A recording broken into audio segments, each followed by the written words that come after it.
Hey guys, I hope you're all having a great week so far. For this discussion board, I interviewed my friend Dickson. He lives out in Uganda.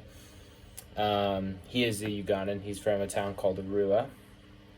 And so during our conversation, we had a lot of technical difficulties. A, because he's on the other side of the world and the internet over there is not great. And B, because my phone would not record any of the audio that was coming through. So, yes, I have the answers to his questions, and so I'm just relaying those back to you guys today. Just a little bit of background on Dickson. We met in 2017. We were roommates together.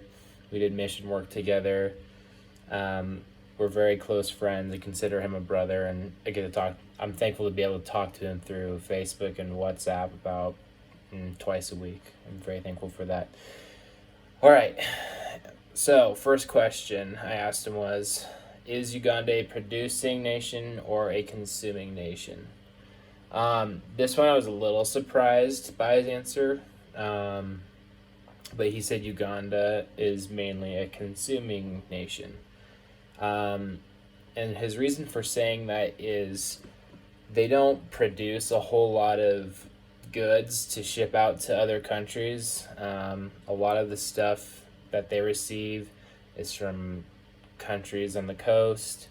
They do have a lot of Chinese and a lot of Indians that actually sell electronics and different kind of merchandise. I remember when I was there was quite a few Indian and Chinese markets. The majority of the stuff that they produce is like crops and clothing, and that honestly just stays within the country. Also, for these next two questions that I asked him, I thought it was we both had a little bit of a laugh because we both knew the answer to these questions. He knew that I was already knowing what he was going to say. But I asked him, does Uganda exist as a communal or individualistic society? And obviously his answer was it's very communal. Most of the African countries are very communal, especially in Arua where we were at. Village life there, everybody is together.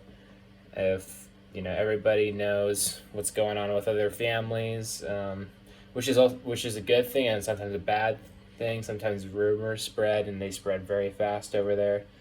But we talked about how we went to 2 funerals when we were there, and I remember being just amazed by the amount of people that came to these funerals. There was easily 1,500 to 2,000 people, and that's very common for people to come out to a funeral, and there's just a ton of people there. So yeah, very communal societies. Very different from America too. Okay, and so for the last question I asked him, is it I'm going to butcher these words, but a matriarchal or patriarchal society? And he laughed at this because he knows that I already know this answer, but it's a very patriarchal society.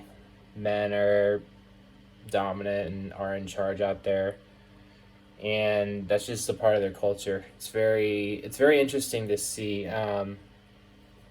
So like when I know this from experience, but when you go to greet women, a lot of times they'll like kneel down on one knee to like shake your hand, and I remember feeling so awkward when they did. Like I'm like, no, stand up. Or men are expected to have chairs, and women, if there's not enough chairs, well, they're gonna sit on the ground, and I thought that's so backwards.